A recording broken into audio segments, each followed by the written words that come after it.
Point-and-shoot and compact cameras have really stepped up their game lately. They're as convenient as smartphones, but with the photo quality and fancy features you'd expect from a professional camera. But here's the catch. Each camera is made for different kinds of photos. So, it's super important to pick one that fits what you like to snap, or you might end up feeling let down. In this video, we're checking out the best point-and-shoot and compact cameras for different styles of photography and budgets. We'll walk you through what to look for in a camera, like the special features and specs that match your needs. If you're into a small camera that's easy to carry everywhere for everyday photos, with awesome picture quality and a simple design, our top pick is the ZV-1 Mark II. It has a 20-megapixel sensor, which is standard for cameras like this, but better than even the priciest smartphones for clear photos. It comes with an 18 to 50mm lens built in, perfect for vlogging, casual shots, and quick travel pics. The lens has an adjustable aperture from f/1.8 to f4, great for low-light shots when it's wide open, but not as strong in low light when you zoom in.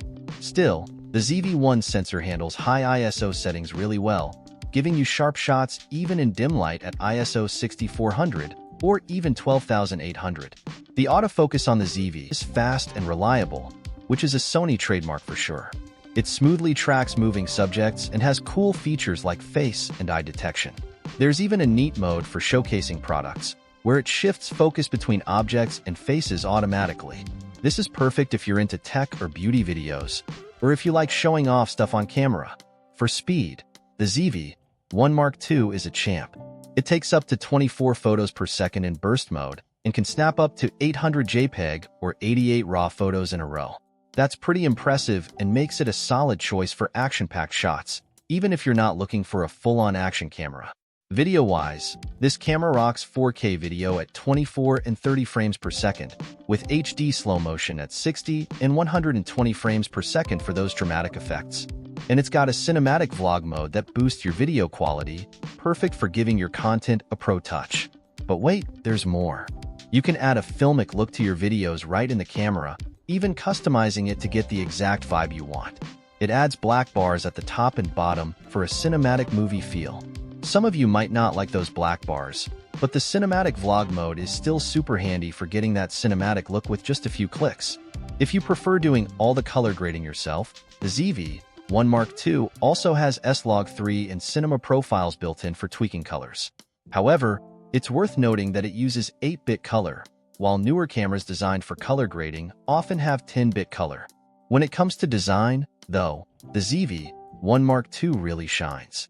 It has a minimal button layout that's great for beginners, with one button to switch between photo, video, and slow motion, plus separate record buttons for photos and videos. The ZV-1 Mark II also comes with a built-in 3-capsule microphone that delivers solid audio even in noisy places.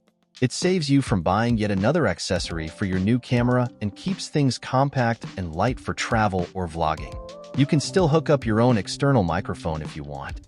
Plus, it has a side articulating screen that's awesome. It gives you touch autofocus and full control over your camera just using the touch screen on the back. That means you can adjust major settings like aperture, ISO, and shutter speed, and dive into menus easily. It's almost like using a smartphone, which I'm guessing a lot of you are switching from for a point-and-shoot camera. Battery-wise, the ZV-1 Mark II holds up really well for a compact camera. You'll get a few hundred photos on a single charge, and if you're vlogging on and off throughout the day, it'll keep up with you. Overall, the Sony ZV-1 Mark II is pretty much the perfect lifestyle camera for most people. I especially love the lens it comes with, especially for vlogging and everyday shooting. The autofocus is spot on, and the cinematic vlog mode is a game changer. Now, one downside, the ZV-1 Mark II doesn't have a built-in flash, which might be a bummer for some of you.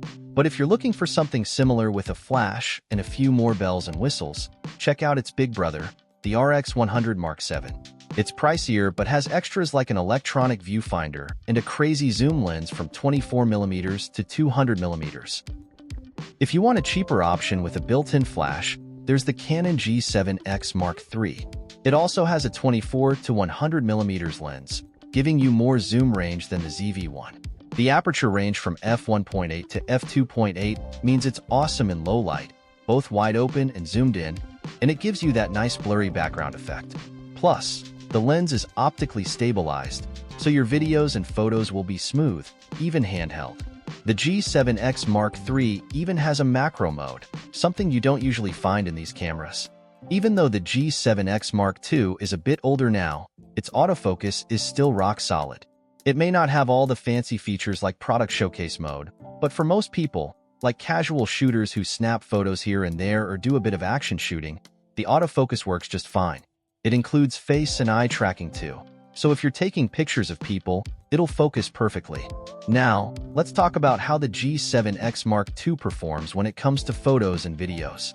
For photos, it has two modes. A regular 8 frames per second mode, which is a bit slow but lets you shoot with autofocus in both RAW and JPEG formats at the same time. For most casual shooters, this speed is usually enough.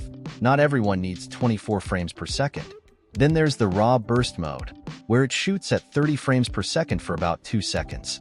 In this mode, the autofocus stays on one spot, making it great for capturing fast action moments. You can pick the best shot later. In terms of video, it shoots standard 4K video at 24 and 30 frames per second, plus Full HD at 60 frames per second for slow motion and 120 frames per second for even slower motion. It's similar to the ZV-1 Mark II in video capabilities, but it doesn't have any cinema profiles. So, if you're into serious color grading, the ZV-1 Mark II might suit you better. Design-wise, one of the best things about the G7X Mark II is its durability. It's made of metal, so it's tough and rugged. Plus, it comes with a built-in flash, which is handy for low-light situations. In terms of layout, it has a more traditional button setup, like a DSLR or mirrorless camera. This can be a bit slower for shooting on the go, but it gives you more options with a mode dial to switch between different shooting modes. Unlike the ZV-1 Mark II, which has a simpler layout with just photo, video, and slow motion modes.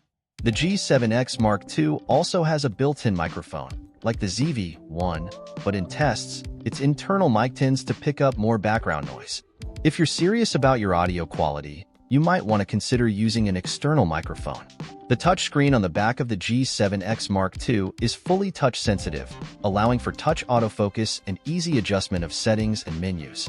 One thing to note, the screen flips up to the top of the camera, which is great for selfies and vlogging.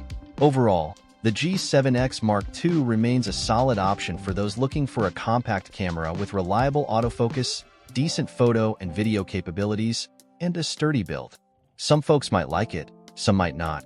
I personally do, but if you want to mount a microphone on this camera, it'll cover the screen. You'll need to attach your mic to the side using a $10 adapter from Amazon. This won't affect sound quality, but might make the camera a bit bulky and less fun for vlogging. Speaking of vlogging, the G7X Mark II is loved by many because it delivers exactly what you'd want from a compact camera. A versatile 24 to 100mm lens, solid image quality for both photos and videos, excellent autofocus, and, best of all, a built-in flash and a metal body. It's a top choice for lifestyle photographers and videographers, especially those who need that flash. Now, if you're after a small camera with big camera specs and image quality, the Canon M6 Mark II will blow your mind. It packs the powerful Canon 90D's 32-megapixel APS-C sensor into a tiny frame, which is rare for such high resolution in a compact camera. You can even add a detachable electronic viewfinder or swap lenses using Canon's M mount, making it super versatile and somewhat future-proof. It boasts Canon's reliable dual-pixel autofocus with face and eye tracking, great for capturing moving subjects. When shooting, the M6 Mark II can fire off 14 frames per second, ideal for action shots, but at top speed, the autofocus might lag a bit, usually getting about 10 to 12 frames in sharp focus. It's a minor quibble considering its speed and capabilities. Video-wise, it shoots 4K at 30 frames per second and Full HD at 60 and 120 frames per second for slow motion. It's not a cinematic powerhouse, lacking 24 frames per second in cinematic profiles, but for casual shooters, it's more than enough. Design-wise, it's compact, fitting snugly in your hand with a stylish faux leather finish that adds a touch of class. The button layout is minimal but functional, with dedicated controls for aperture and shutter speed, and touchscreen access to ISO settings. Plus, it features a back focus button like DSLRs. The rear screen flips up, which some may find cumbersome for mounting a microphone. Another side mount scenario here. Battery life is surprisingly robust, lasting for several hours of shooting. If you're into high resolution and speed in a compact package, the M6 Mark II stands out as one of the best choices. It competes with pricier options like the Fuji X100V or X-T4, which are harder to find and more expensive. Thanks for tuning in to CameraCraft Gadgets.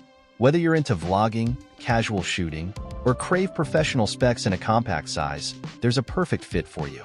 What are your thoughts on these cameras? Which one caught your eye the most and why? Let me know in the comments below.